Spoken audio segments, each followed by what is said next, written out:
Hello, shooters, loaders, and casters. Welcome to the Georgia Shooting Connection Friday night live stream. We got a pretty thin panel this evening. I sent out more invites than I ever have. And before we get started, I want to say that countdown music is so lame, but I tried to make up for it in our Georgia Shooting Connection intro. Yeah. Okay. CW, how was your week, my brother?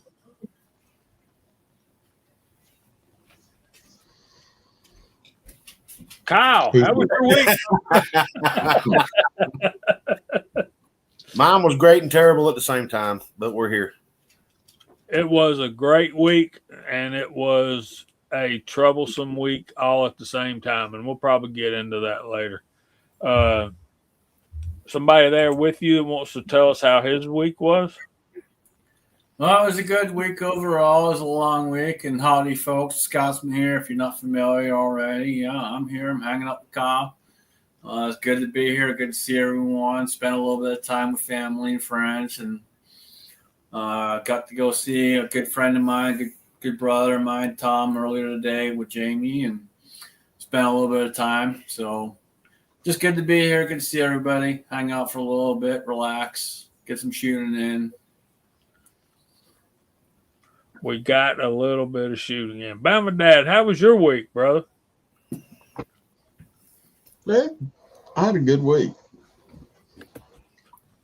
Especially, when you're hanging around with a bunch of guys that you really like being around and boiling a bunch of money on ammo. It's a lot of fun. Too many miles. So, yeah, overall, I had a great week so far.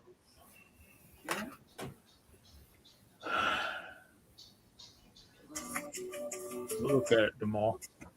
All right, man. We're car shopping around the house. Wife's accident was several weeks ago, almost 2 months ago now, and we still haven't bought another car. So there's that. Look at that. Hey, Uncle Bob, what's happening, my brother? We got Andy out there. Miss Vanessa, Miss Kitty said that she likes our intro. There you go. See, I got proof of it. It's still there. Dale Pogue went to the gun store and only left with a bag of 45 Colt brass. You could have done a lot worse. Dwayne 7834's out there, but we're going to do we'll call y'all out at the bottom of the hour. We want to kind of continue the theme of reloading. If CW will be back, but his lady is bringing over some Thai food, so he'll probably be missing in action until if y'all have questions, now's the time to get your questions in, because this is, again, we said this many times before, we'll say it again. You guys make the show, so we need the questions from you guys. What questions do you have? What do you want to know? Is there something you're trying to learn? Is there something you're having problems with? Throw those questions out there and we'll try to answer them the best we can. I had my own little hiccup this week. Reloading 101. I failed. But we screwed the size and die down about another quarter turn and everything's happy. Just had to load up a whole lot of 44 mag one round at a time. Okay, here's a question from a guy on the panel. Hey, 6-shooter Texan. 6-shooter Texan's out of town, and we missing him on the panel, but he's out there in the side chat, but he's having fun at a big cowboy action shooting meet, if I remember correctly. And then Bama Dad got a question. Is there any primer you refuse to use? A spent one. So, well, no shit, Kyle. Personally, I don't use Winchester primers. Wait. Let's hold on. I got to go back on Kyle on that. Tell us the story of how you came to that conclusion. No, I've got to hear it. I'll use any primers. I don't have a problem with any of them. Whatever I can find. I don't have any that I will not use. No. Sticks, man, I'm sorry to hear that. New pistol broke on the first stage, but at least you had your backups, right? You had your backups. You still took those older ones. Please tell me you took your older ones. You're traveling across the country and going somewhere. You should be taking backups for sure. So I hope you took backups. Shy Tie Money right there says, anybody know a good place to have Belgian Brownings restored? If money is no object, I would send it to Turnbull Restorations. I've got a Belgian Browning. Turnbull is... Oh, no, 6. That's okay. Pennies can take it. Yeah. He said no, he didn't have his backups. He used pennies. Well, at least he had an option, I guess, right? Yeah. As far as primers go, Bama Dad, I tend to stay clear of Winchester. I've had a lot of issues with Winchester over the years in general. Their white box ammo sucks, and I stay clear of the primers too, just because. I've had no issues with CCI and Federal.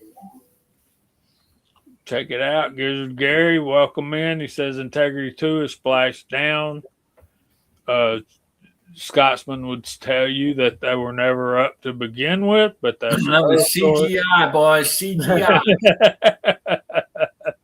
We're not going to revisit this road. That was the last 45 minutes of conversation between us. I got to address this comment right here. And the other item, math is not a spectator sport. You must participate. Miss Kitty, they were making fun of me while I was doing math at our gathering because I had to copy down my dope and know how many clicks up I needed to go to get to 1,000 yards. That's a good one. That's a good one. Miss Kitty says, did y'all see the Earth view was not flat? Imagine that. Did you see the satellites surrounding the Earth there, Kitty? Because where are they? Because they're supposedly 10,000 plus, and where are they all at? They ain't there. Guys, man, I can't believe y'all are saying that. Non-existent. No, he's talking about Winchester primers. I'm talking about Winchester primers. Scotsman said that. Dale Pogue says, right? Roger agrees with me. This is the thing, though, man. That is my favorite primer of them all. I've never had problems with them. Seversio, what are the ones that? Well, I have to admit, when I was asking that, I was talking about some of these new ones like White River and White Rivers have been real good. Cervasios, I think they're called. What are they called? Something like that? Cerversios? Hold on. Vanessa's got an excellent comment, and I got to laugh at it. She says, shutter opening time to collect the light. Yeah, okay.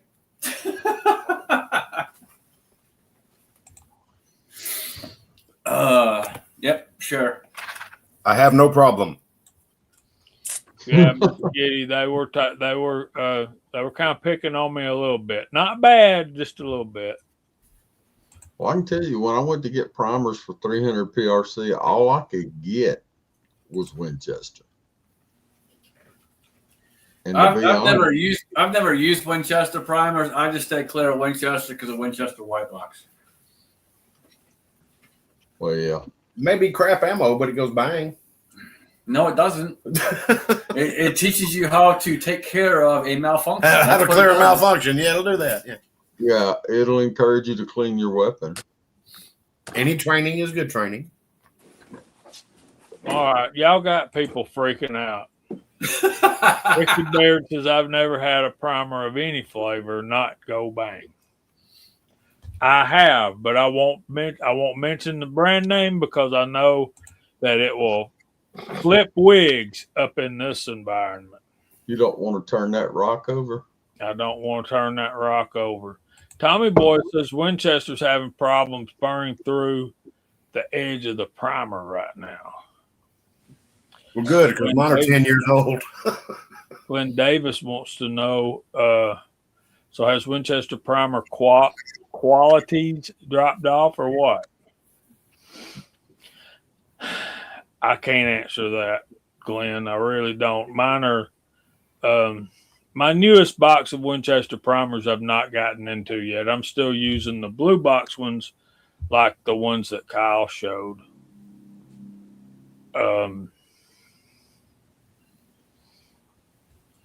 White River better. Magnums, so there you go. God, So what's going to happen, Rollis? What if they don't work? Are you going to call Hot Pot? Or are you going to call the company that you bought them from? Or are you going to call White River?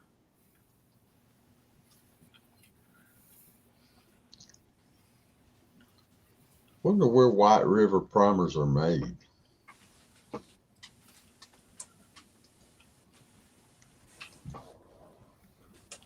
There you go, Abigail. That's good stuff right there.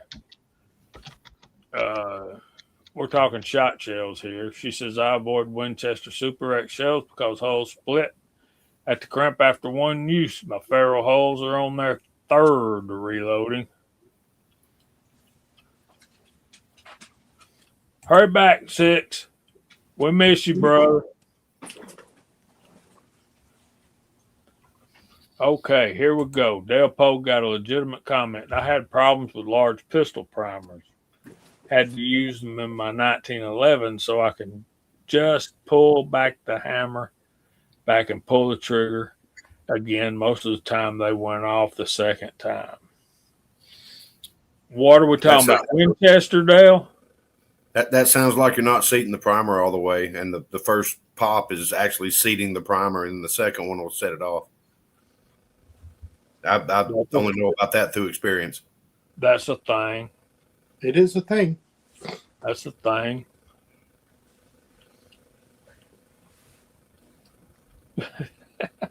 Abigail, you weren't, girl. If the earth was flat, cats would have knocked everything off the edge by now.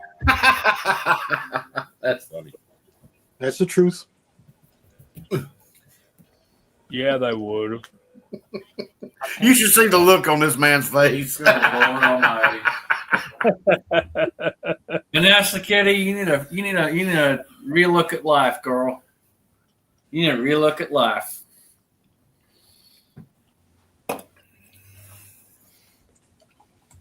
Tommy Boy had some critical defense that 2 rounds in the mag didn't fire. Took them apart and there was no pinhole. Goodness gracious. Oh, wow. Dang, man. So much for critical defense. Well, not just that. So much for getting the spent primer out of there, right? Miss Kitty, you got to stop talking about what you got cooking. All right, easy, guys. As far as having issues with primers, making me hungry. as far as having issues with primers, I've really only ever had some issues here and there with CCI over the years. And I don't think it's anything to do with the primers themselves. I think it's more to do with reloading on a progressive press and maybe not always seating them all the way, short stroking here or there or whatever it may be. When you get going in a rhythm, it's very easy to mess up in that rhythm. So I would put it down probably more to that than the primer itself. You can overseat primers as well as underseat them. Oh yeah, absolutely. Yeah, you can adjust your seating depths, and you gotta be real careful. And you can do that too with hand priming as well. You can adjust your seating depth on your hand priming. which I have done quite a bit of hand priming too. And that was where I first experienced issues was with hand priming. So yeah, you gotta dial it in. Take your time and dial it in. Most of what I reload is hand primed. Paul Loud says I've used CCI, Wolf, Tula, Winchester, Cellular, and Bellow, Remington, Federal, and Fiocchi. Of all of those, I've used every one of those you listed. I've had problems with one and only one. Everything else has always went bang every time except for one. And granted, over the thousands and thousands of rounds that I've loaded with this particular brand, it's only happened like 2 or 3 times, but I have had failures to fire with one of those brands. And you're not going to tell us which one. Well, I'll put it this way. Scotsman already mentioned that brand, so I don't have to. Raleigh says, I'll just complain to everybody. Dang right, man. Hey, Rollis, I'm going to make a complaint. Your ass is supposed to be here, and we were supposed to be going to dinner, you son of a bitch. Yeah. Real bad. How's that for a complaint? Abigail, we're all feeling that, hon. We are all feeling the pinch. Got to wait another couple of weeks before I get more powder and primers. I've spent money I ain't got on powder I ain't got, but Ricky Bear's coming. I'm going to owe him some money, but I got some good stuff on the way thanks to my brother from another mother up in Connecticut. Dale Pogue uses his T7 to do all that. I hand prime a lot, but I will prime. All right, if you look over here, and y'all can't see it, right there is a RCBS Rock Chucker. Right there is a Redding T7. The T7 is set up with the small primer, and this one is set up with the large primer. So if I want to prime on press, I've got both of those set up to do large and small. But this thing, this is your friend. Yep. You just don't know it yet. If you own one of these, you know it. But if you don't, you don't. But is that the hand primer? yes, the Frankfurt Arsenal hand primer. So let's address a comment out there about saying that there seems like a lot of powders are going out of stock again. Y'all got to pay attention to what's going on politically and not just what's going on economically, because what's happening right now politically is they're trying to ban reloading. And to turn around and think that magically the powder just dried up, that would be a really stupid thing to think. It just didn't just dry up. It's by design. They're doing this on purpose because they're trying to ban reloading. You got to pay attention to what's going on. Because we all know that reloaders are the true bone thugs in harmony. This is what I think right here about Tommy Boy's comment. Starline primer depth is the worst for variance in depth. So if you're using Starline, which I love Starline brass because I can actually afford it and it's really good brass. But that comment right there is going to make me seriously consider uniforming primer pockets, which is just another step on your what is that, Lyman case prep.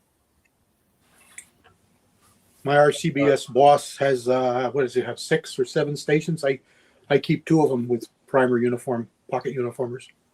Yeah. Well, mine Case Prep Express, Lyman Case Prep Express You actually need 3, by the way, not only just 2. has 5 stations, but I can swap one out. Right now, it's set up with flash hole deburr because I've been working on brand new Starline brass. So Some of them got some nasty burrs in them. yeah, they do. Look at that. Toy Town says he had a box of Spear Lawman with 2 rounds failed to fire, tried multiple guns. See, and that's the beauty of reloading, man. You see these things like Tommy Boy was talking earlier about they just didn't poke a primer hole, flash hole through there. You can cull all that stuff when you're reloading. Mike McClune, welcome in here, buddy.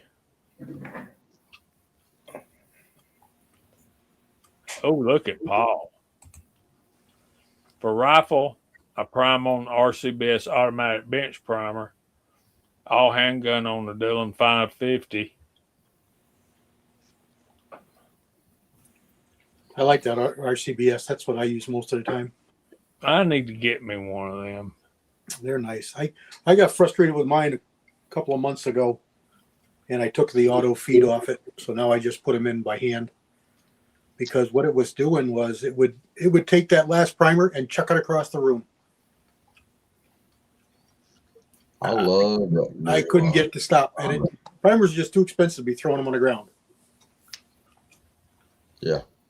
All right, this is And I dumped 100 on the ground the other day. Oof. I usually APP to prime in most cases. That's Tommy Boy. Uncle Bob says he seconds that, but I don't know. What he's seconding? I don't. Yeah, I lost track. I'll tell you, for the money, I really like that Lyman that I showed you that I got. That Lyman primer press. I've heard that before, Paul. I just really like hand priming because I can go in there, sit in my recliner, watch TV with the wife, and still get some cases primed. Andy likes that lead desktop primer, bench top primer. Del Pogue has 2 T7s, one set up for large, one set up for small. There you go. And I need to back up, but I can't. I'm still way behind, I know. There's Chessboard. What's going on, brother? Kentucky Rimfire Justin. RCBS bench prime for me. There you go. Let me back up. I think that's it. CW Glenn Davis is talking to you. He said, you talked me into buying a 300 hammer barrel for my semi-auto and parts for it. He comes in tomorrow. Yep, I saw it. I hope it comes in tomorrow. Mine's a laser beam. It's really, really a beautiful barrel that shoots unbelievable. The bolt, not so good yet, but that AR barrel is top shelf.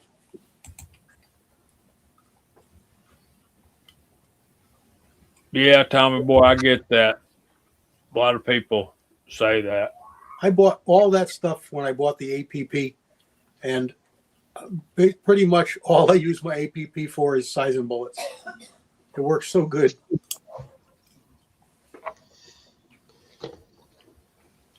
Which one do you have, Justin? There's a couple of them.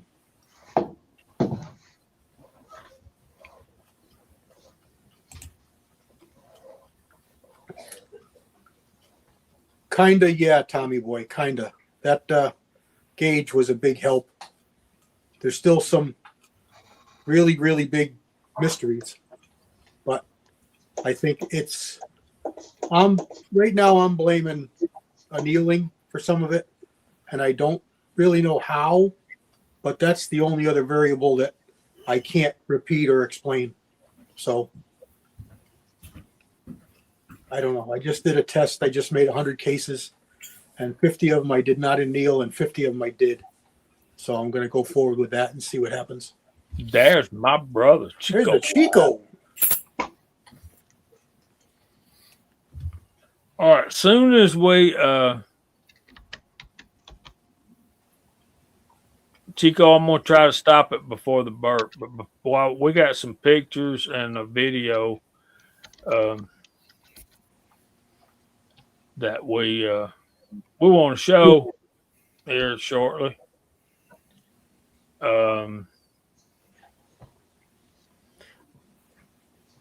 I sent let's see, I sent out the usual, and I added Christian and Brooke,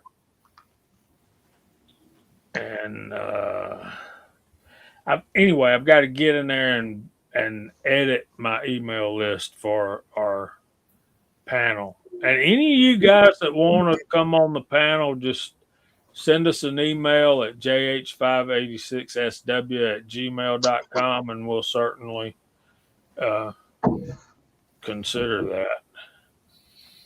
And, Yeah, we've said it many times over, but yeah, if you're out there in the side chat and you want to jump on and be a part of it, jump on and be a part of it. Don't hesitate.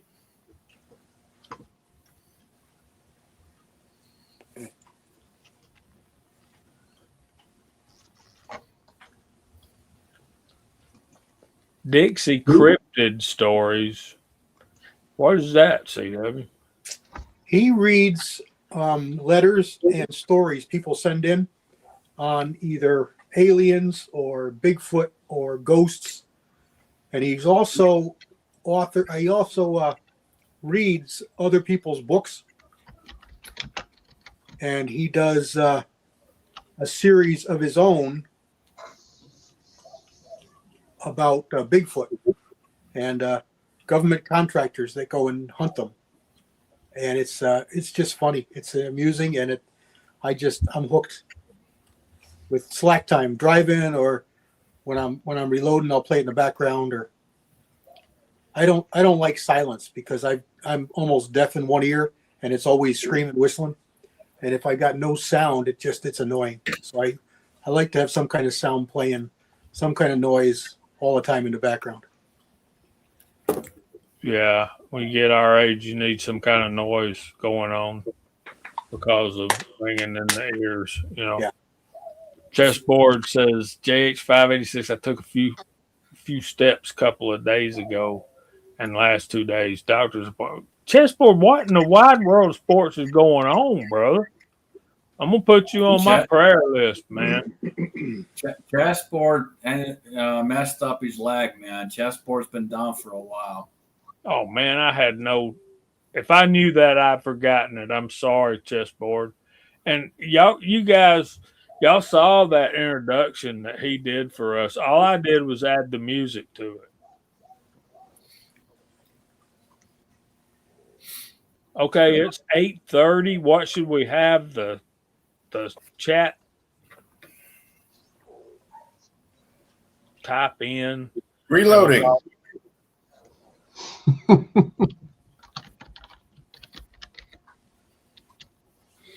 Here's a good one.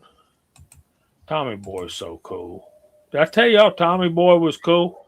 If anyone's using Shooter World powders, which I do, there's a bunch of bad info on the PDF that they have. Really? But the book's still cool? Only use interactive guide on the website. So if you're using Shooter's World powders, you need to go to their website to get data. Okay, we're typing in reloading. And we're off the page. But their book is still accurate? I think online is corrections. Yeah, that's what it sounds like. Okay. Papa's Well, boy. I did get that reloading data for the 44s off of their website. All right, here we go. There's nothing wrong with the data. Right. I know. First in was Bama Dad. He's on the panel and in the side chat. Paul Loud is out there. My brother, Ricky Baird. Miss you, Ricky. Get your butt home, boy. Glenn Davis is out there. Dale Pogue, Rollis Carvelis, Kentucky Rimfire, Justin, Abigail, Finnegan, Ozzy Osborne, 01 guy.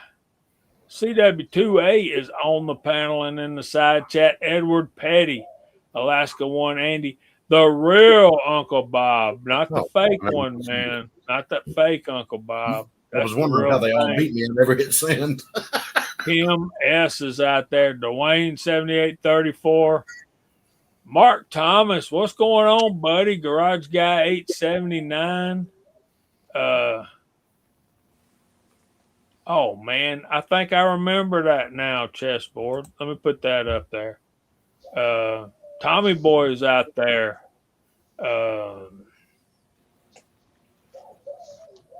Ooh, he has been down for I know Glenn Davis, right? We all have Shooters World powders. I believe that's all. That's everybody out there. I forgot to hit the send button. Yeah, no, chessboard's been down for a hot minute. So yeah, if you guys didn't know that, chessboard's been down. So give him your thoughts, prayers, all that good stuff, and he's doing better, thankfully. But yeah, We got Kyle Lusk is on the panel and in the side chat, and with him is the crazy Scotsman, my brother Chico Wise. I'm gonna break out some 44 molds tomorrow, Chico.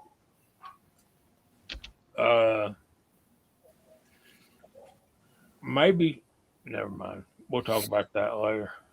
it's good to see everyone out in the side chat. I'm not typing in the side chat, but it's good to see everyone out there. I appreciate y'all calling me out. Good to see everybody out there. It's good to see everyone out there. Appreciate y'all. It'll show up as me, but you can type. All right, I'm going to my email and I'm gonna search for chessboard.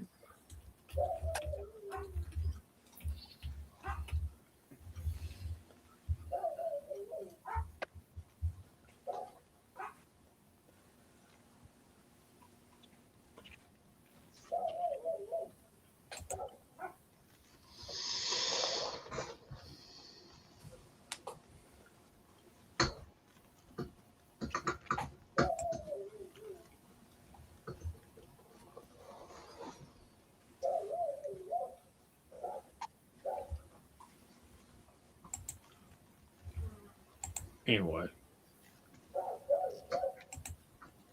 Okay. I got you, buddy. I think I've either got like 6 or 8 different molds. I got quite a few too, man. I got hollow points, flat nose, round nose, wad cutters.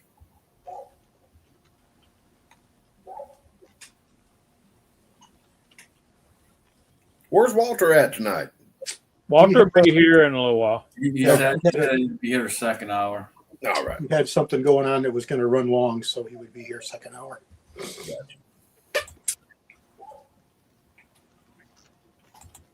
There must be a new dance club opening up in California where he lives.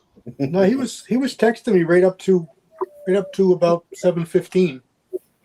He's just got things going on. He just want to finish up. Y'all got to remember, Walter's the PIMP, man. don't mess with the guy. It's also like 3 PM over there for him. You know, it's just it's not evening time like it is on the East Coast. Yeah. That's why I don't begrudge nobody that's don't make it over here. We're on Friday nights. A lot of people have family stuff going on Friday night. Most normal people. Hey, there's Mikey Hester. Look at there, the rebel.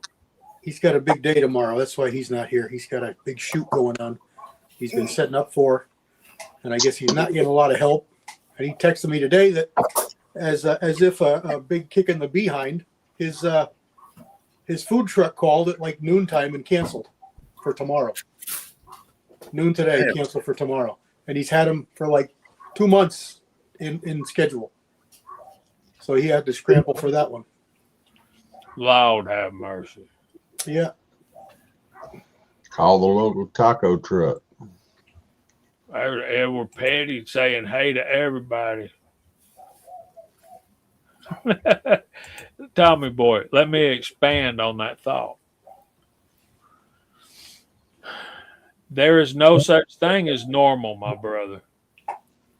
Normal normal is an average composite of all of the mixed up people in this world. Nobody is normal. You gotta remember. Yeah, I'm gonna keep my mouth shut. Continue. All right. I'll tell you this: I've got paperwork saying I'm normal. I call BS. Where'd you buy that? Where'd I buy it? Yeah, who'd you pay off? Did you get that out of Boys Life magazine? I've got multiple sets. He ordered it from Okay, the, again, seriously, who'd you pay off? Whoever the court told me to.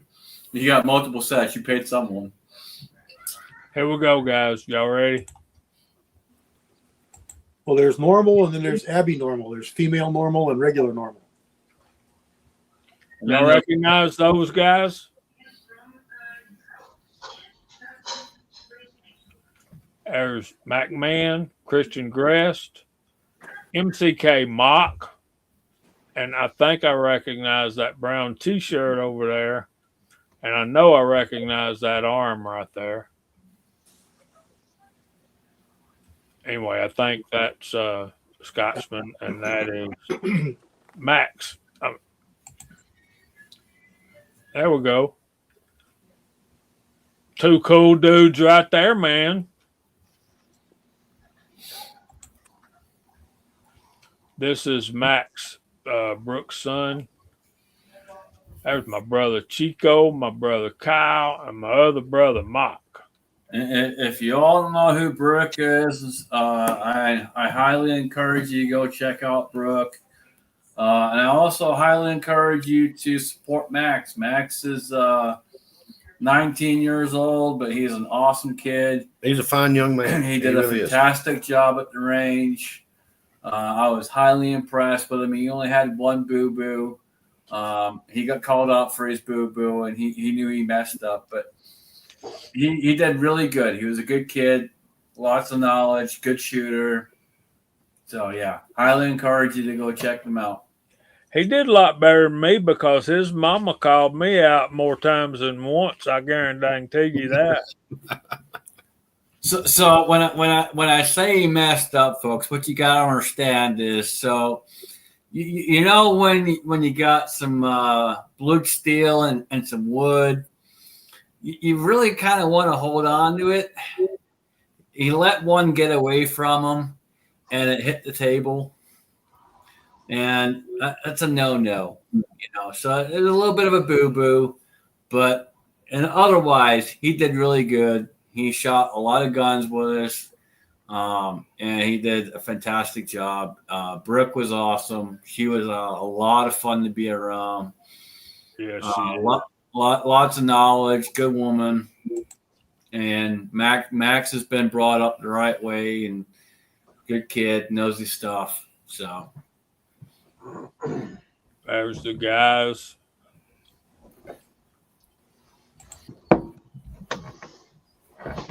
He could handle all our BS and stay up with us for hours. So that tells you something right there. Till his mama calls him and make him come to bed, he'd have stayed up as late as we did.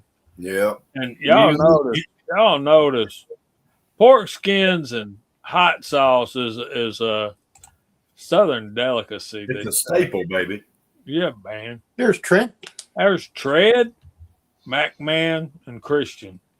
And I think I recognize that guy in that denim shirt back there, and maybe that guy in that hat right back there.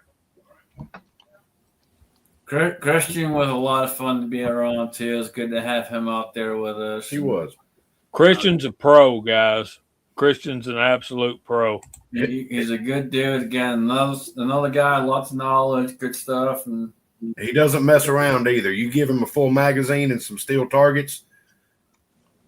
I mean, he was dinging like 11 steel targets in like 2 seconds and not missing anything. And they were all different targets. It was impressive. That's a good woman right there. The fact that she would come and hang out with us is well. Let's clarify one thing here, Jamie. Too. So I will say she's more than a good woman because Brooke arrived before all of us. Yeah. And there was a little bit of an issue with the place that we go to, and Brooke took care of a lot of it prior to the rest of us arriving. And that was not required of her, but she did it anyway. And I will say the owner stepped up to the plate and took care of what he had to take care of. But Brooke did a lot of stuff that wasn't in the job description, which there wasn't one for her, but she made one for herself. So a huge thanks to her for doing that and jumping in. And literally, she was a part of the crew right off the rip. I mean, literally, she knew exactly who I was before I even walked in the door and knew exactly that when I get up in the morning, I need my coffee. If I ain't got my coffee, guess what? I'm an asshole. So she knew right off the rip I need my coffee. Well, he's an asshole anyway, whether he's got coffee. I am, but that's regardless of the point. She knew I needed my coffee, and she's like, I got coffee's on the go. So no, she was well learned by someone. I don't know who, but someone told her. But no, she was fantastic to be around. Great to have. We had a fantastic time all around. here we go. Y'all ready for this?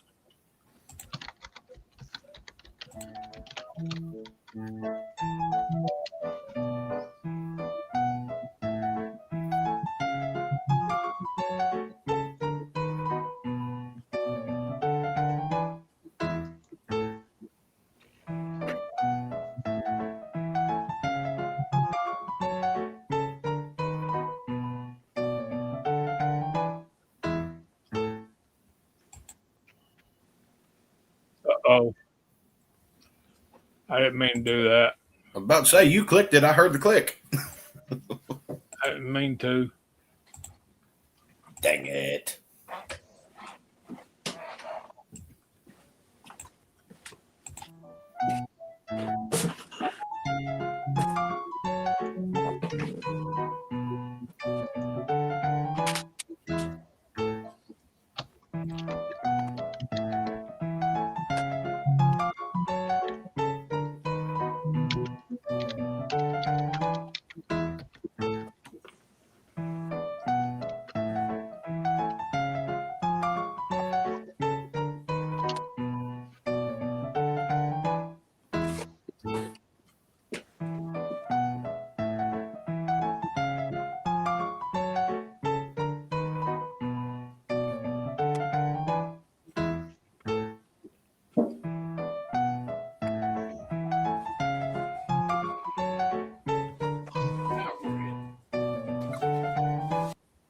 We'll leave that where that is. Okay, this is something I want y'all to see. Okay, this is the 1,000-yard range. We're on one ridge top. Way down yonder is 1,000 yards, and it goes down the valley and then back up to the next ridge top. And I wish y'all could see the flags. Wind is blowing in different directions constantly. Yeah, all the way down the range is in 7 different directions. It was crazy. You know, at one time, I think it was like at the 300-yard mark, it was the flags were blowing at each other. Yeah, they were doing that at 1,000 too. I was like, look at this. This is weird. How does this even happen? I mean, I look at that and I'm like, what I do? Shoot low and hope that it's blowing it up? Shoot down the middle. That's all you can do. Yeah. So the pictures are courtesy of Miss Brooke. We all have pictures that we'll be accumulating and probably showing y'all over the next couple of weeks. The video is courtesy of Tread. And there's more video that's private that we will be pulling from to make our own videos to share with you guys. I got a ton of video. It's going to take me a minute to add it and go through and all that, but I got a ton of video.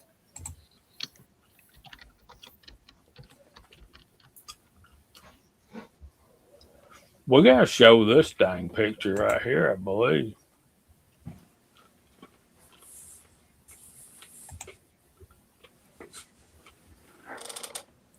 Dang, man.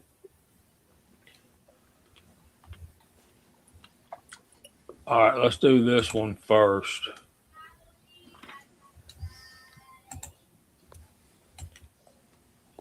Get that as big as we can. All right. Y'all ready for this? This from Justin.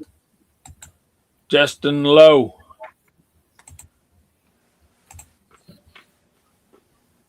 There's his powder measure. He's got 2 trimmers in the back and the RCBS Primer. bench prime. And lots of Sierra bullets. And his next one is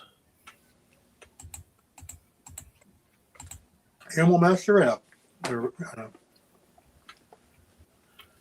I don't know what this is. I know it's Ammo Master. It's Ammo Master. RCBS Ammo Master. I know this is a rock chucker. Pretty cool setup, Justin. All green, man. Way to go. Yeah, Chico, I'm in the same boat as you, brother. I was too busy having fun. No, it was a great time. I took more time making videos this year than I have previous years. For me, it was more about spending time with people. And you know, Jamie got kind of mad at me because I didn't shoot rifle day. But I wanted to let the newer people come out, shoot, have fun, and get more video. So I got a lot of video people getting out there, having fun shooting. So yeah, we'll get some videos out here soon. I got a lot of work to do on that because I shot a lot of videos. So it's gonna take me a minute to edit and do all that. And I'm not big on editing, but I will have to edit some of it because some of it kind of, you know, overhang or did this or did that. So there'll be some edit involved. But I'd rather people that were new with us were able to get out there and shoot versus just me hanging up in there and doing what I need to do. I've been there, done that. Not a big deal to me. Spending time with people and hanging out with friends and people I call family was more important than anything else. So It was a great time.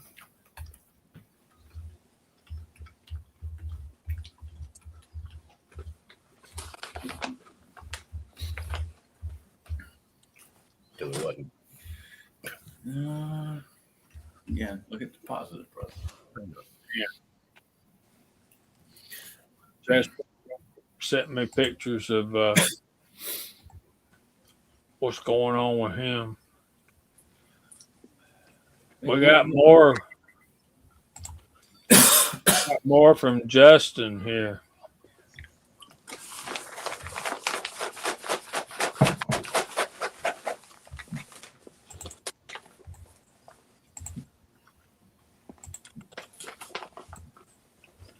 Look at all them die sets. Good stuff. Not mine.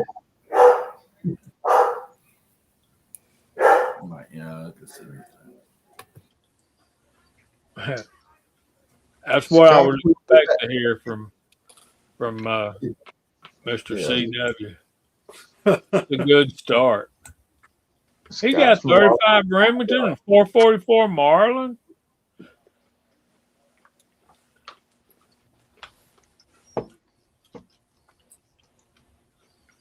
Three 357 Magnum, 500 Smith and Wesson, 44 Magnum, 460 Smith and Wesson, 4570, 3030.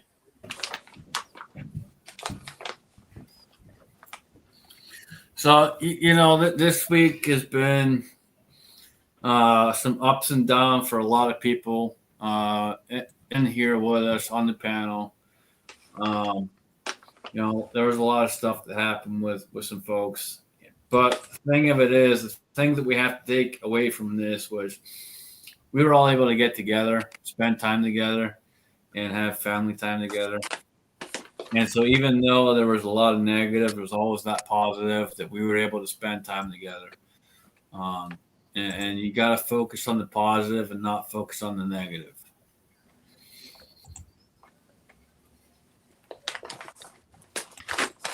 Good stuff, Justin. Thank you.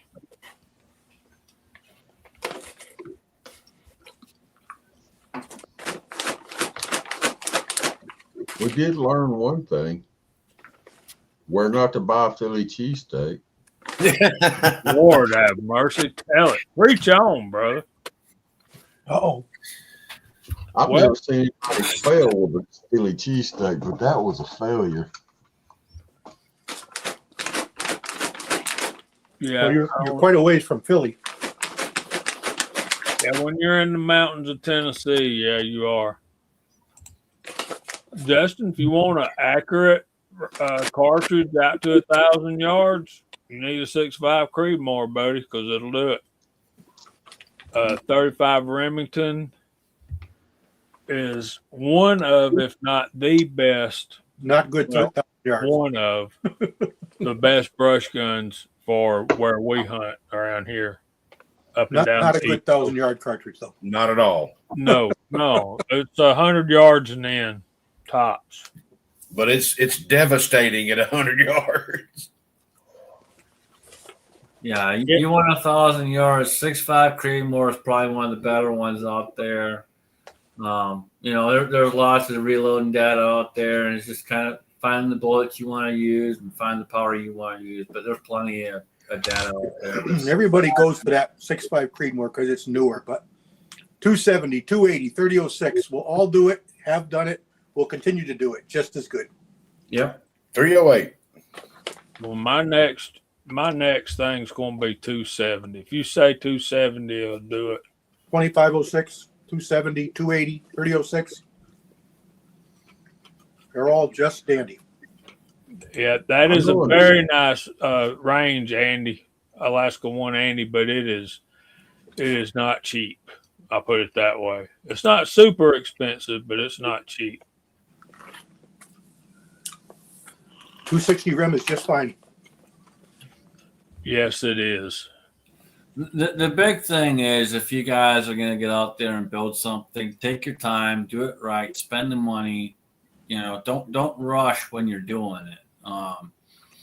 Like when I built my first 6.5 Creedmoor, it took me 2 years to build it because I took the time to spend the money to do what I wanted to do.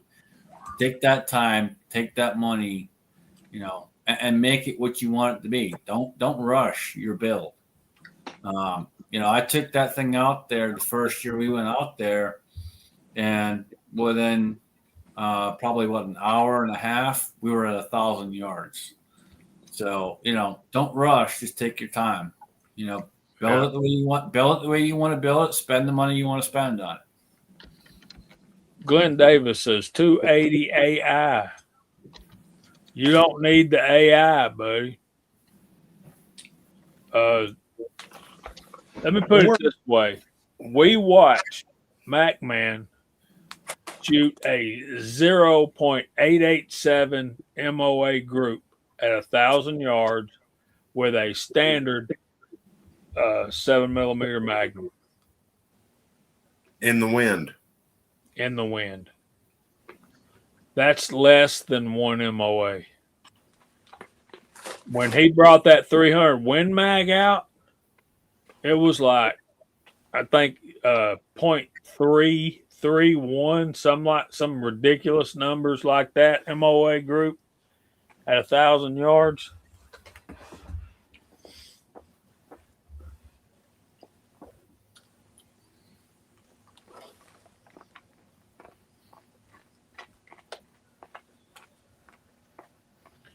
Yeah, Abigail, the key thing at 1,000 yards is your glass. Your glass is huge, and taking your time. People get excited to be there and wanting to shoot out to 1,000. They get super excited and they rush. You got to take your time, man. It's a fun experience, but if you don't take your time, you'll mess it up. Is 280 a 284? No, 284. It's 284 diameter bullet, yeah. Yeah. But 284 Winchester is a different cartridge. Well, that's basically a 7mm. Yes. 7mm Express, 280 Remington are both the same cartridge. Bo, you need to call me tomorrow, and I'll expand on those my thoughts on that particular.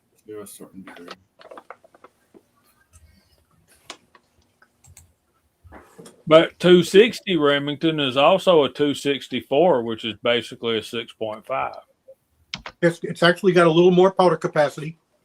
Yeah. So it'll actually go a little bit faster, but generally they're not twisted as fast. So they're not as good with the heavy bullets. But if it's a custom build, you can twist it 1 7.5 or 1 8 and do the same thing. Do on paper a little better than the Creedmoor, but virtually identical. There's nothing to write home about, but I really think 260's got a little bit more powder capacity. Oh, it absolutely does. It absolutely does. It's a 260 quite a quarter of an inch bigger. 260 was doing what 6.5 Creedmoor can do plus some before there was such a thought as 6.5 Creedmoor, but as we've heard CW say many times, Remington don't advertise. Put it out there and rely on word of mouth. Yeah. 708, like Kyle said, the 3006. I mean the 308. You can go with all the variants of the 308 case too. Even the little 243. Little 243 can do it. Yeah, 243 was the first gun I saw shoot 1,000 yards consistently. So Daniel's out there and he's asking about the new owners. First off, for people that don't know, they changed owners this past year, and essentially what it was there are some people that still work there that worked there prior. They just took over. It was different. They are short-staffed, and they got some issues. However, we still had a good time on the pistol day. We had a little bit of issue on rifle day, and that's something that will be addressed. But in general, it wasn't bad. Just some learning curves as far as new management. That's basically it. it could have been worse. It could have been way worse, but it wasn't terrible. It's just learning curves for new management.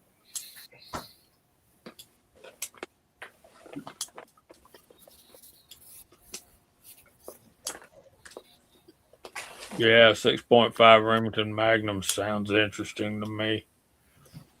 Dale Pogue, Christian shot 1,000 yards with his 6.5 Creedmoor. It's basically arrow precision stuff. And that gun is a laser beam. I'm telling you. That is the most accurate semi-auto anything I have ever seen in my life. You feel better? But he's got good glass on it too. I mean, it's not as when I say good glass, you ain't got to have 35 power magnification. You just don't. You just need. You don't have to have a night force either, but you want quality. You want clear. And you want you want good glass. There's plenty of cheap companies out there that make good clear glass. There's a lot of different factors that come into play when it comes to what glass does, especially at long range. And one of those big factors are the coatings that they put on the glass itself. And this is where some of your high dollar companies make the difference. Zeiss, Night Force. I'm not one that I'm a huge fan of, but Swarovski. Some people really love those. I don't like them one bit because they use a particular coating on there that changes the color of what you're seeing, and that's why I don't like it one bit. For me, it's just terrible. It looks completely wrong. But Zeiss, Night Force, and there's a bunch of cheaper companies out there too. CV Life does a good job on some stuff. Monstrum does a decent job on some stuff. SWFA. SWFA, yeah, that's another one. There's a bunch of different companies out there that do a decent job. It's just trying to figure out what you want to use, how far you're looking to actually reach out there. And the further you go, you're going to want better clarity. So you got to figure out what you want to do. And I've said it many, many times over. Me and CW talked about this before, and he agrees. I know he's agreed with me before in the past, but anytime you really want to go out there, you're going to spend way more in the scope than you put in your rifle. Yep. Like buying a stereo, you pay for your speakers. You can't see the target good. You can't make the adjustments right. You're not going to hit. So you spend your money on your optics. What you want to do is you want to focus on an optic that has reliable turret tracking, clear picture in your field of view. Don't be scared to pick up a scope and look through it. It needs to be clear to you. But reliable turret tracking is, I'd say, number one. Absolutely. And that's the reason that if you're at a store, don't be scared to say, hey, can we take this outside? Go outside and look. Most stores will happily oblige and take you outside so you can see. This is a thing that I haven't heard mentioned. And if we're talking about scopes and we're talking about glass to shoot that far, I've shot 1,000 yards with my Arkin. Even their cheaper one, the SH3 is the one, or SH4 is the one I have, and it does a good job. And the D&T, the one which me and Bama Dad were both using, got us out there. That scope's a little bit more expensive. It's 35 power, 7x35 by 56. That's cheating. But one thing I noticed on both of the Arkin and the D&T, and they're practically the same company. I'm sure they're built in the same place. But one thing I was struggling with is the size of the eye box, as far as how far your eye has to be from the objective lens. Well, the eyepiece. Your eye relief. The objective lens from your eyepiece. It generally gets pretty critical in the higher powers. The And other it thing is the exit pupil. Yeah, once you start stretching off there, your exit pupil is going to change dramatically. Your exit pupil is the diameter that comes out of your scope. So if you hold a piece of paper on the back of your scope, you see that little ring of light, that's your exit pupil. And you'll see it on better scopes, on more expensive scopes, generally, it'll be a little larger. And what that means is when you're behind the scope looking, you'll have a little bit of room to move your head around without having the scope black out. And an eye box is like Jamie's talking about, that's the distance from the scope, you know, where you, if you creep, or if you've got a longer stock, or if you're on a bench, or if you're prone, all those things are going to change your head position where it would be if you normally just throw the rifle to your shoulder. And they're all, the more range you have there, the better you're going to like your scope, because you're not going to be cramped on it. Well, I was physically fighting that at 35, where if I could have turned it, if I would have turned it down to like 35, 30, or a little bit less than 35, it would have been significantly better. Another factor that I've not heard brought up is, and I don't think, y'all correct me if I'm wrong, I don't think your scope is going to be able to do much about mirage.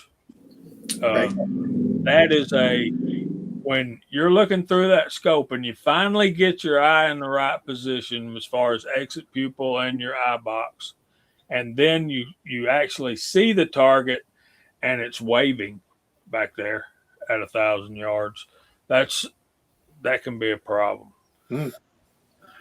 Yeah, it absolutely can be. It all really kind of depends on the scope and what you have going on with it. You know, like one thing for me, and I know some other people out there will experience this as well. I'm a lot taller than most people. I have an issue having long arms and trying to get behind the scope and all that good stuff. So it's sometimes it can be a little bit tougher for me to get things to match up and merge correctly. So that can be a problem too. So you got to figure all that kind of stuff out as well. But yeah, once you get that all figured out, the mirage can be an issue. With higher dollar scopes, I would say I haven't had as many issues. But really comes down to what you're able to do with it. And, you know, like the Zeiss and the Night Force, I really haven't had too many problems. Also depends on how high the winds are and how the weather is and how high up you are, altitude, and all the rest of it as well. That all comes into play. These are things that I guess that you notice with experience, because this is probably my 4th or 5th time doing this. And yeah. Dale said never go past 27 power. I think that depends on the maximum power of your scope. Like if I would have turned down from 35 to say 30, and I had learned that, I just forgot it. But I think the exit pupil and you ain't got to have that much magnification to hit your target. No, and sometimes it can actually be a handicap. Right. Mine's a fixed 10 power, and I can ding it all day long. Hey, you got to find works for you. Again, like for myself, I'm kind of an obscurity, if you will.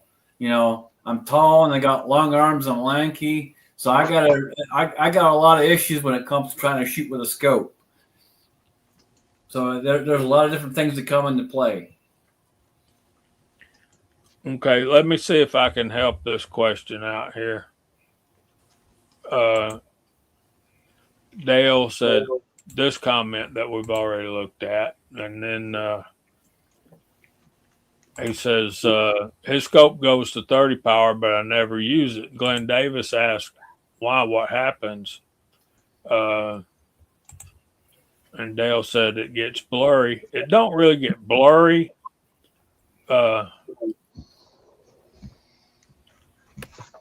Yeah, that's Ozzy. That's what Mirage is. That heat wave visual. I think what happens when you get up and what CW's talking about and all that. You know, when you're looking through iron sights, even, and it's hard to hold the rifle still, say you're shooting offhand or whatever. You know, you got that movement. Well, the more magnification you got, the more that movement is, even when you're on a solid front rest and you got a good squeeze bag in the back. That kind of stuff. The more power, the more movement. Does that make sense? Did I explain that well? And as you get more used to shooting at longer distances, you can learn to use the Mirage Right. to help you judge the wind. There you go, Dale. It shakes. So yeah, it may not get quite as blurry, but it shakes more. Yeah. Dale said, yeah, I explained that as good as I could. I really got to see. I bought quite a few of those Monstrum scopes, and I really do like them. I've had really good luck with them, and I think if you're shooting a couple 300 yards, 400 yards, I think the lower priced ones, I think they're great, and they do really good for you. The glass is really clearer than it ought to be for what it is, but the turrets are where it's going to fail you, and they work fine for sighting the gun in, and they don't track the same. I was able to get out to 600 yards with no problem with the reticle, just using the reticle. As soon as I hit 600 yards, I went to 750 yards. They didn't have a 7. And I couldn't do it with the reticle anymore. I had to hold over the target. And that's another thing with the power. Your field of view shrinks. So if you're using your reticle and you're using on high power, you don't have your whole Christmas tree. You've only got part of it. So and that is the only time, depending on if it's first or second focal plane, that is the only time that reticle is accurate, is at maximum power. Well, you're right. It's only on second focal plane. You're right. It's only accurate at one setting, but it's not always full most of the time, but not always. And if you look at your scope and you're missing a number in your power range, or the number is a different color, that's the power that everything is 1-to-1. Right. And that's the difference. The range, your settings, everything is 1-to-1 at that setting. And if it's not marked, like Kyle said, it's probably the highest setting. But what I was saying was, as I get out to 600 yards, of course, I'm on the highest magnification. I backed it off to get more of the ladder in there. And on this particular Monstrum, I don't remember which one it was. I want to say it was the Beast, but I don't remember. There was no more. I had all of it at the highest power. So I started using the dial. As soon as I went to the dial, I couldn't even hit the silhouette. And I was shooting under half MOA at 600 yards. At 750, I couldn't even hit the silhouette. I went to the dial, and the turrets just made it go to crap because it's $150 scope or whatever it is. I don't have a high dollar scope on my 308, but I have no problem. You've got a good quality. That WSFA is a good quality scope. Yeah, I have no problem hitting 1,000 without having to put any dope into the scope. It's also a lot more durable scope, being a fixed power.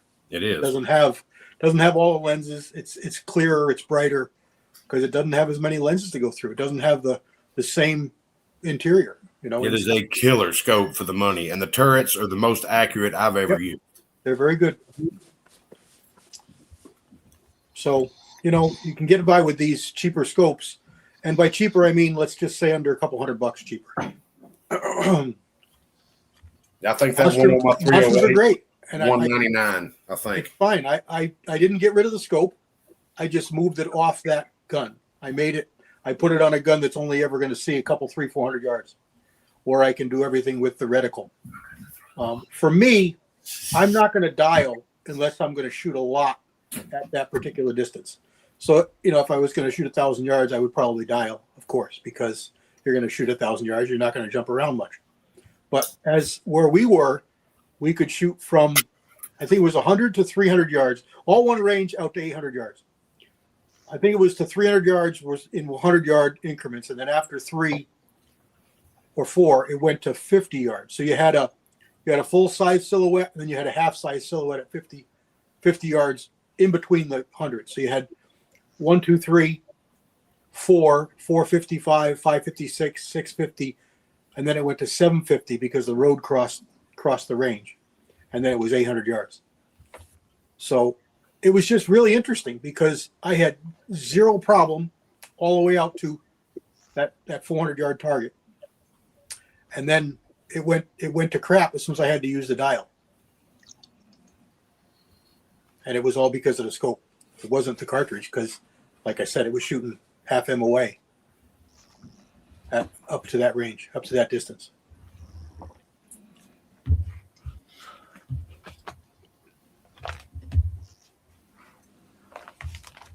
Crazy stuff, ain't it, man? Oh, you can go down one heck of a rabbit hole talking about scope.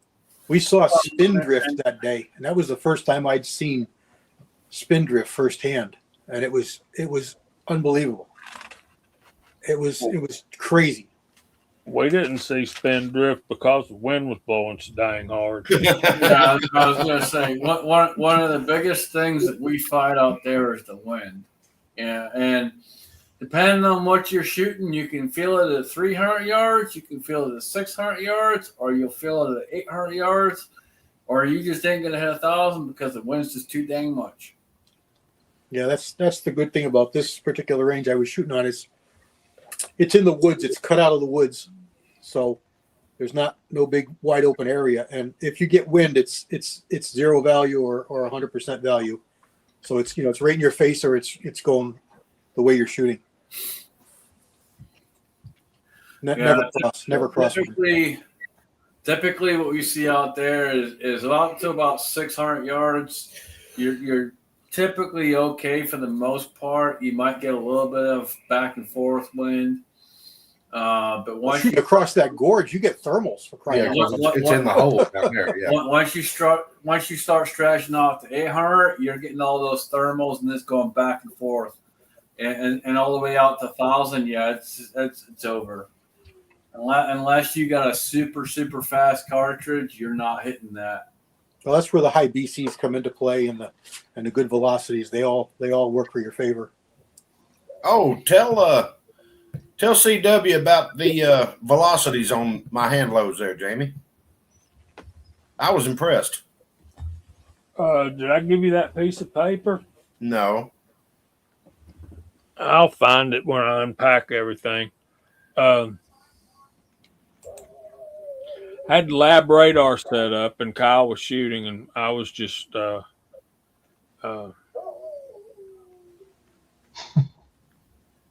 he had, if I can remember this correctly, he had his first round was 25.53. His next round was 25.51. His next round was 25.34, I think. Then the next one was 25.52. Then he had one at 25.32. Then one at 25.33, and then one at 25.55. So he had two groups of 1, 2, 3, 4, 5. 1, 2, 3, 4, 5. That were just 20 feet per second difference. These are all with the 208s? Yeah. 308, yeah. No, 208 bullet. Yeah, 200 grain bullet, yeah. Chico wise, remember. That's good velocity. Look at Chico. Bam. Hey, I'll tell you this. I rode with Chico to the range the first day, and we pulled into the range, and we hadn't even got to the first pistol bay, and Chico goes, "Look at all that damn brass." I know one thing. I left the range with a heck of a lot more 38 special brass than I showed up with because it didn't show up with any. Yeah, well, I'm missing some. I know where it went now. Okay, Glenn Davis has Ozzy says 200 yards max here in Southern Illinois. That Monstrum's going to be everything and all you're going to need at that distance, Ozzy. No question about it. You're absolutely right. What spindrift affects it after 650 yards? Well, spindrift is a strange thing. And generally it's only seen at longer ranges, because most of the cartridges you're shooting at long range are higher intensity, higher velocity cartridges. We were seeing it in my 400 Legend between 300 and 400 yards, and it was only with factory ammo. It's a mix of your twist rate, velocity, and bullet shape. And what was happening was, I actually, as farther you shoot, your bullet drops. So you're sighting 100 yards. Let's just throw a number out there. You're 6 inches low at 200 yards, and you're 12 inches low at 300 yards. Well, I was shooting at 100 yards, and I was right on, and I had a couple of hash marks in the scope, and I was able to be on target with the reticle at 200 yards. But at 300 yards, I couldn't do it anymore. I had to hold high, so I used the bottom hash mark at the top of the target, and I was able to hit. But it was higher. I was hitting higher on the target at 300 than I was at 200. So the bullet was going up, not down, because as it's spinning, it's kind of spinning. So the bullet is spinning like crazy, and then it's spinning in a circle, and the circle gets bigger and bigger. So at one point it's low, at another point it's high, and then another point it's low, another point it's high. And depending on how far away your target impact was and where that bullet was spinning inside its rotation, line of sight rotation, is where it would hit. And my buddy who was spotting said he could see the bullet in the air, because it's a 400 Legend, a big flat bullet, big flat base, going, what's the speed of that thing? 2300 at muzzle. So it's 1500, 1600 out there at 400 yards, if that. He said he could see the bullet, and he says, you're not even going to hit. And I couldn't hit anything at 400 yards. I went to those copper bullets that I had loaded. Unfortunately, I only had a few of them, because it was when I was first starting those tests, if you watched all my videos. And those bullets did not have the spin drift at all, but the factories did. So it's you don't always get it, and you may not even get it all the time from the same cartridge, because temperatures are going to affect your velocity, conditions, rain conditions are going to affect things. And it was quite interesting to see the effects of spin drift, especially because it was so close, because of the velocity. The velocity drops and the stabilization of the bullet drops because of the spinning and the length, and it's a big mathematical thing to figure it out. But it's all about physics. Yeah, and everything matters. Your bullet shape, your twist, and your velocity. Tommy Boy says it's more to do with rotational force. That's exactly right. Yeah, and who knows the quality of those bullets? They could have had something to do with it. Yeah, absolutely. Like right hand rifling spins to the right, left hand rifling spins to the left. I've not seen a left hand rifling thing, but I'm sure they're out there. Bud with a gun says no bullet spins right. I was going to say that's the left hand ones are for south of the equator.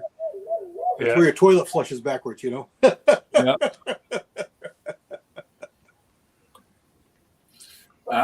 For those people out there, if you're left-handed, you just ain't right. Yeah, but you're the only ones in your right mind. No, you ain't. You're definitely not in your right mind. Paul, that's another problem. I had this argument with Brooke. You're not in your right mind, that's for sure. If you're left-handed, you're darn screwed up. Paul says it has to do with the roundness of the earth. That's another effect. That's another issue. Yeah, Coriolis. You Is that live the Coriolis effect? The curvature of the nothing flat Earth has nothing to do with the freaking bullet. That's funny. If you're shooting to the east, the bullet's higher. If you're shooting to the west, it's lower. We can get into this, but let's not. And if Infields you're are shooting left. north, it's Here you gonna go. be That's right. interesting. If you're shooting south, it's going to be to the left. So you just keep on telling me. All right, here's the thing. That's You why. think about the rifling and spindrift, then you think about the curve of the earth. And gravity is undefeated, guys. It is undefeated. And then you start thinking about these ultra long range shots, like 1.5 miles, 2 miles. And then you have to start getting into the rotation of the earth. So if we're shooting in Australia, is it going a different way? Yeah, it is. Anyway, Walter has joined us. How was your week, Walter? Get me out of this mess, please. You put yourself in it. I had a good week, and I'm late because we decided we wanted to watch the astronauts come home. That's a big deal. I was 22 in 1969 when the Apollo 11 mission came back. That was a big deal, and this is almost a big deal. But I got it up on another screen right now, and they're just now fixing to come out of the capsule. They got a big setup, big program going on. But anyway, I had a good week. My back is getting better. I got a doc appointment come Monday. I did something horrendous to my back. I don't know what it was, but it's been almost a month and it still ain't right, but it's better. So yeah, went to the range, and I've been working with this mold that Texas 6 gave me. I'm telling you what, boys, he could sell that 1 million of that mold. That is a one heck of a bullet design. I've shot 3 out of the 4. I'm going to shoot the 4th one, which is the 45 Colt one, next week. But the 357, the 41 mag, and the 44 have all shot lights out. Giving you hell. For me. I mean, they are shooting good. It's one of the best bullets I've ever shot. So that's been kind of exciting, and we've got the next Moldy Monday coming up next week with the 41. I shot them in 41 specials and 41 mags, and it did good on both of those. So I'm excited about that. Other than that, life's good here. We had a 2-inch rain here. Today I went out with a tape measure, and sure enough, it was 2 inches between the drops. So that's a California 2-inch rain. Is that like a 2-finger shot? Yeah, just about like that. Yeah, same kind of a principle. Yeah. That much is never mind. All right, that's perfect timing. It's time for the verse of the week. All right. Yeah, it's a good place to stop. I want to address something here.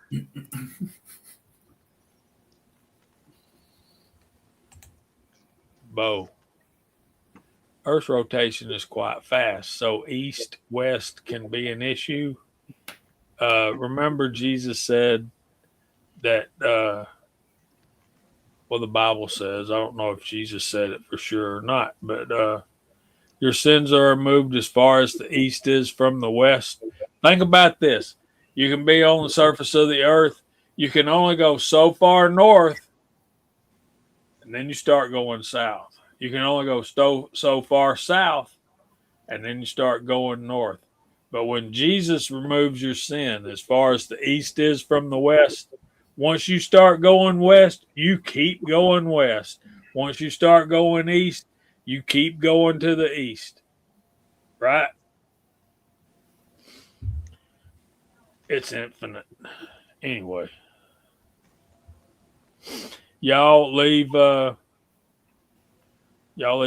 Scotsman alone. Here's our verse of the week. Yeah, God, me all you want. I don't care. John 9:1 says, now as Jesus passed by, he saw a man who was blind from birth. Verse 2 says, And his disciples asked him, saying, Rabbi, who sinned, this man or his parents, that he was born blind? Jesus answered and said, neither this man nor his parents sinned, but that the works of God should be revealed in him. And a few verses down in verse 7, Jesus said, go and wash in the pool of Siloam, which is translated sent. So he went and washed, and he came back seeing. Now, this passage of scripture is much more involved, but the reason I wanted to do this tonight is for personal reasons. And Scotsman was with me today, and we had a great day, brother. And he met my mom. My mom was in the hospital, and they were talking that she probably was at the end of her life. She's 84 years old. They found quote unquote lesions on her pancreas and her liver and the lower lumbar of her back. And they also did an upper GI, and they found and cauterized some bleeding ulcers in her stomach. And the reason she went is because she was passing blood. And she's, I don't have bleeding ulcers. I've got hemorrhoids. Y'all stop. Just stop. That's what she's so much. I guess that's where I get it. She's a feisty woman. Put it that way. She can be. She's feisty. She knows what's going on. You know, she has her issues, but she knows what's going on. She's feisty, and she's got to tell you straight up, this is it, this is that, blah blah blah, and done. Don't tell me what's wrong with me. I know what's wrong with me. Oh, she told the doctors what was wrong with her. And Chico, I got news. Hold on here a minute.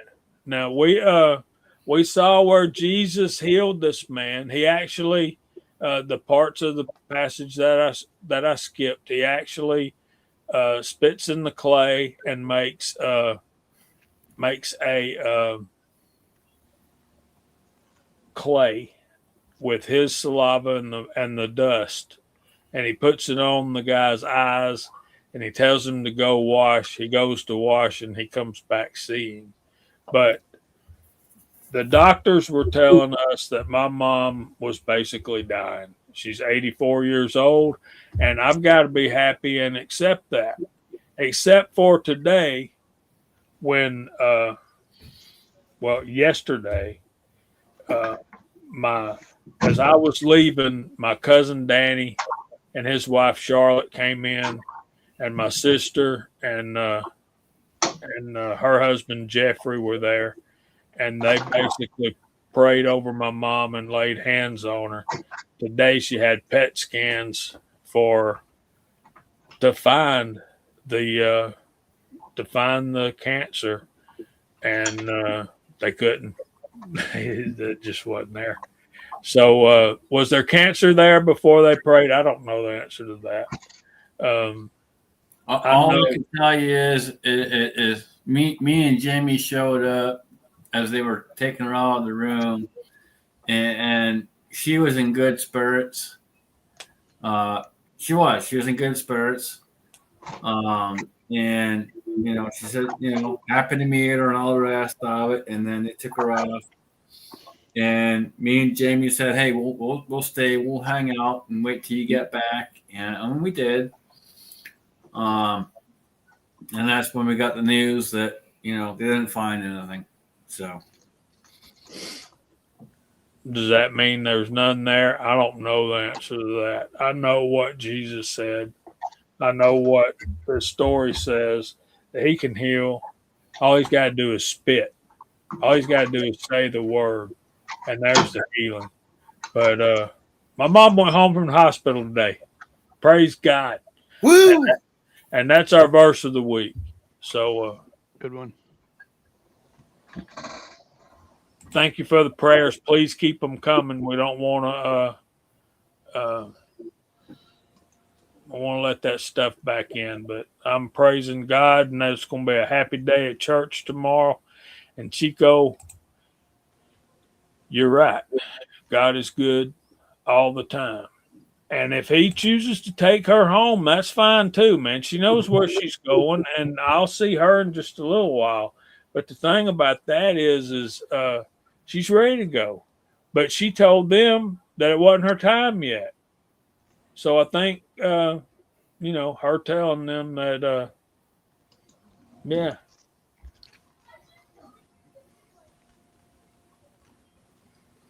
So that's where we're at.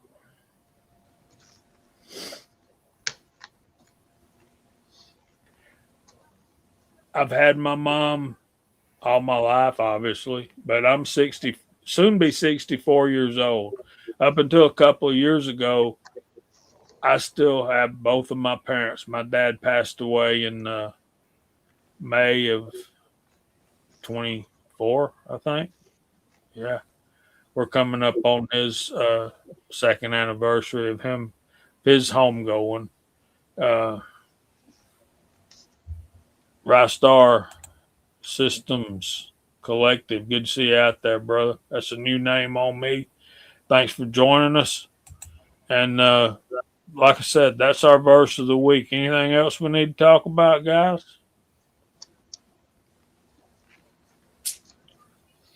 Oh, it was good to meet your mother, man. It's good to meet your sister and see everyone there. Obviously it wasn't a good reason why we met everybody, but it was great to meet them, and it was good to see that she was getting up. Yeah, I'm imagining that she's home by now at my sister Robin's house. Here's the thing, folks. You need to understand something. You want to know a good Southern woman? Here's how you know a good Southern woman. So as me and Jamie walked in the room, his sister, as they're walking his mother out, his sister's like, I already got my marching orders. And me and Jamie are kind of standing there like, wait, what? And she's like, I already got my marching orders. If she's able to eat food, I gotta go to the store and I gotta get this, and this. And I'm thinking to myself, damn, she don't weigh that much. You think she's gonna eat all that food? There ain't no way in hell. But damn, okay. My sister came back with 2 platefuls from the Piccadilly. Fried fish, sweet potatoes, and like he said, it goes on hush puppies. Dude, there was like 3 or 4 bags full of food, man. And I'm just like, what was the name of it? That old lady ain't gonna eat all that, but damn, I give her credit. Thanks, Tim S. I think she's going to be fine, brother. I think she is, but she's home. She's at my sister's now. What was the name of that cake? Y'all get a kick out of that. Do you remember, Scotsman? No, I don't remember, man. There's a certain kind of cake. Anyway. All I remember was all the fried fish, because there was a lot of fried fish. She wanted a lot of fried fish. And the hush puppies. She was dead set on fried fish and hush puppies. And sweet potato casserole. Yeah. Yeah, you guys are awesome, man. Thank you. Thank you for your concern. But I just wanted to share with y'all tonight what I've been going through while we were up there. Kyle had it wasn't German chocolate, but it was some silly name for a cake. Yeah, I just don't remember what it was, man. I don't either. She was more focused. She was more focused on the fish and the hush puppies, man. She was dead determined on that fish. Yeah, and you see, did you also notice that Robin came in with it about like less than 10 minutes after she got back? 10 minutes after she got back, but you already heard that she was complaining she was late. Yeah. Where's my me and Jamie are standing outside going, you're late, and all we hear is you're late.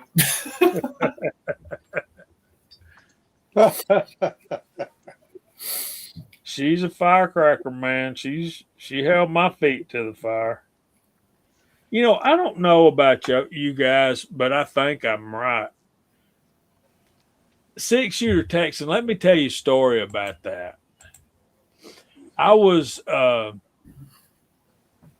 there was a time when there was a lot of those kind of cakes that were popular. Better Than Sex, Death by Chocolate were two in particular.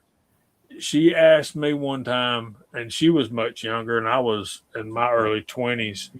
I can't remember if I was married yet or not, but anyway, she says, Jamie, have you heard of Better Than Sex cake? And I said, no, ma'am, I hadn't. She said, well, it's not.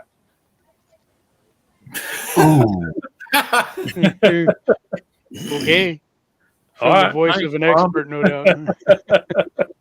I appreciate that.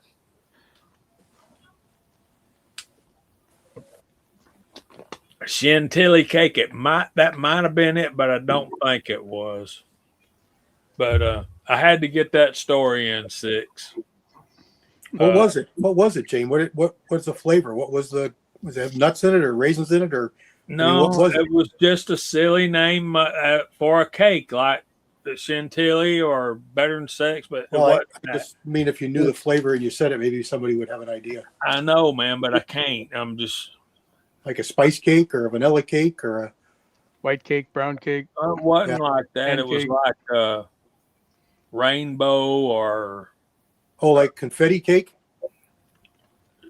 some silly name like that. I've never seen it. I don't have any Looks like idea. what that it kid really is. cereal there. Tricks, different colors in the white cake. Little Yeah, dots of there's- colors. Yeah. Red satin cakes, and there's. It all sounds kinds like of a goofy confetti stuff. cake or Exactly, chessboard. What's the difference between wisdom and knowledge? Yeah. Wisdom is knowledge properly applied. Mm-hmm. I like that.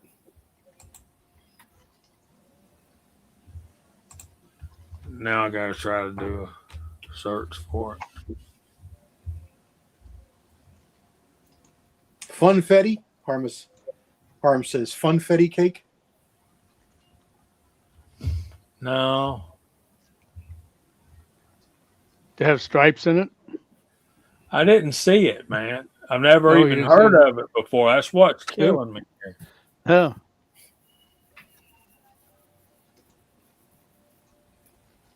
Everything bagel. yeah.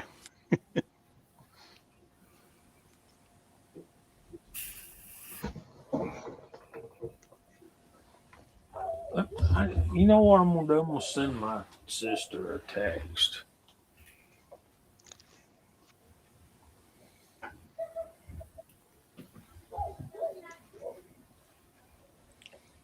Tell her Hopefully we she'll got get back to know. Yeah, we got to know. It's bothered everybody now.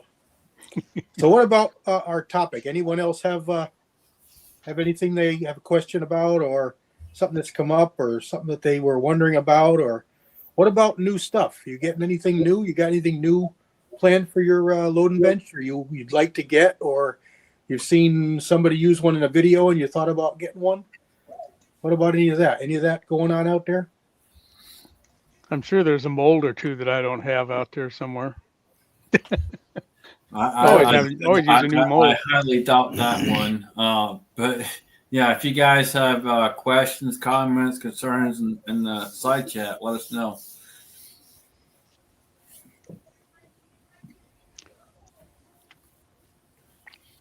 Again, we do this chat for you guys, so we need you guys to participate and ask questions and let us know what you want to hear. Glenn, if you got specific stuff, you can just email me. I'm happy to help you out with the hammer.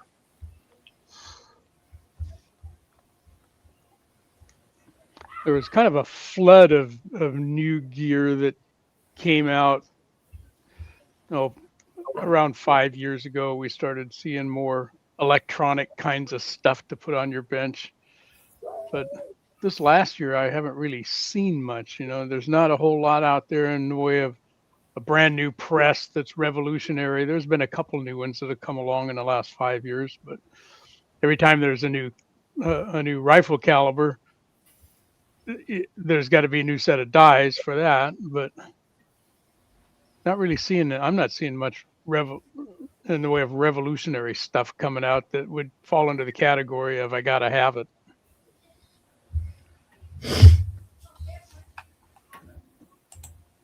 I just got Pico.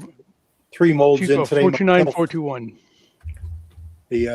I've been looking at, when I got this hammer, I was kind of let down that I spoke with Bill Wilson himself, and he recommended against cast bullets because his thinking was, or his reasoning was, everything is really tight and precision with the cartridge, and it wouldn't lend itself to the larger diameter bullets that were commonplace with cast bullets.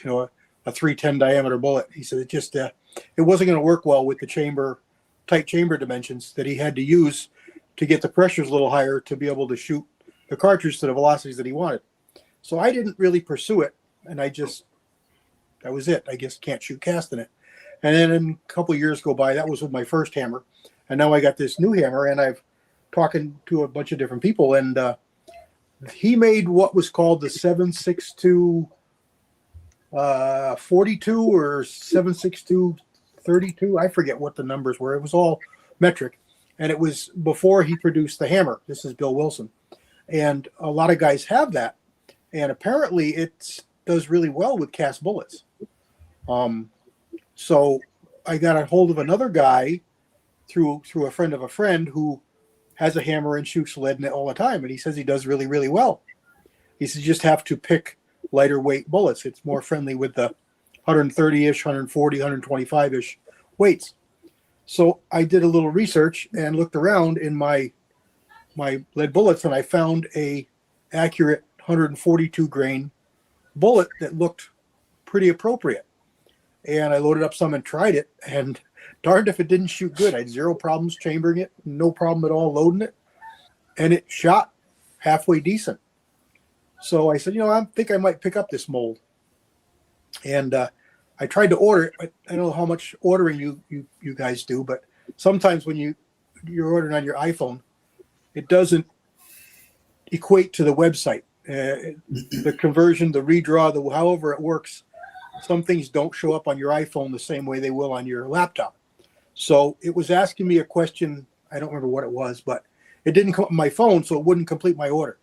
So I sent an email off to the company, and between the time I sent that and they got back to me, a guy on one of the forums I talked to says, "Hey, I helped design that bullet, or I designed that bullet. I'm like 80-something years old. I'm not going to use my mold anymore. I'll happily sell you mine." So I got a hold of him, private message, went back and forth, and we struck a deal, and I bought him. Well, he surprised me with 3 molds, not 2.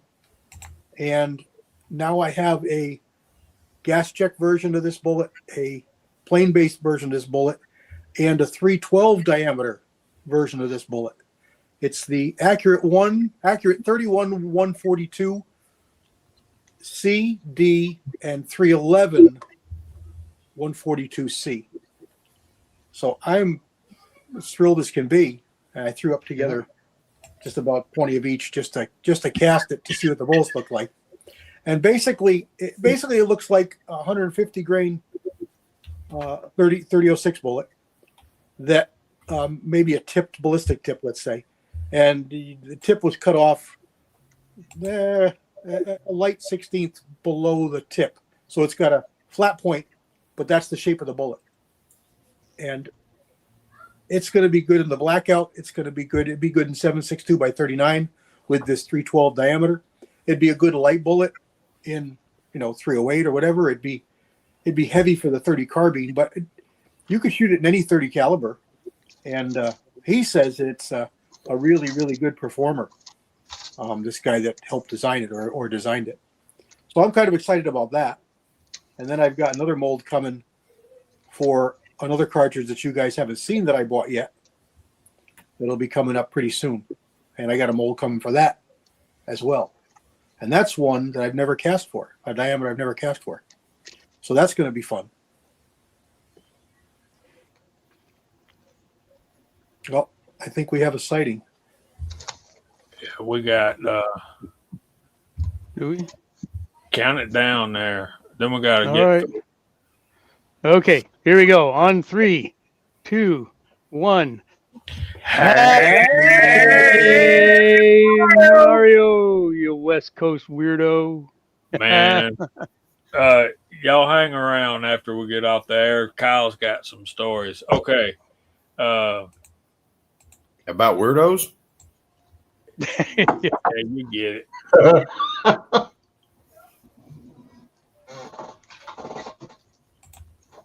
Here we go. There's the cake. Hummingbird cake. Hummingbird Okay. cake. Look That's good to Take a me. lot of, must take a lot of hummingbirds to make a big cake. Wouldn't it though? And how do you catch them, man? They're little. Yeah. Anyway, that's what she wanted. That's what she got. I remember when I was a little kid, I got put in the hospital with a high fever. They couldn't figure out what was wrong with me. And she finally had a fit and told them that he's got an infection. He's running a fever. You want to figure out what's wrong with him rather than fix him. I don't give a rip what's wrong with him. Give him some penicillin, kill the fever, and we're going home. And she did. They did. There you have it. After 4 days, Glenn asked to see this little bullet, so there it is. This is the gas check version. It's a slick side. 2 doses of Good looking. penicillin. My dang fever broke. I went home. She said, I'll fix you anything you want for supper. I said, I want a T-bone steak. She fixed me a T-bone steak, and I was so sick I couldn't even eat it. Oh, man. no.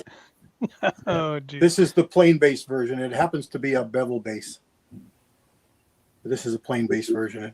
This one has a lube groove, and the gas check one does not have a lube Slick. groove. But they're both the same, all the same weight, 142 grains, based on your alloy. And this one's a gas check, and this one's a plain base. And the 312 looks identical to this. It's just bigger around. So both of these are 309s, I think. It's going to be a good bullet. Well, I know it is. I shot some. I forgot to add that somebody had sent me some at some point. I don't even know who sent them, but I had them on the shelf, so I was able to try them. So I knew they were going to be a good, and they feed even with that little meat plot on there. They feed fine. All right, let's start going through the room. Thank you guys for being here, and thank you for putting up my stories about my mom and stuff. I don't want Walter to go first tonight, only because he's not been here long enough to tell us bye yet. So, Kyle, you and Scotsman over there, tell us what y'all got coming up. I got a long ass drive home. But other than that, eventually I'll get some videos out of us on the range. It's going to take me a little bit to get through all that stuff. I took a lot of videos, so bear with me. I'm not very good at editing, so it's going to take a little bit of time. But yeah, I got lots of videos, so look out for that. Other than that, I don't know if we'll have a stream this coming Sunday.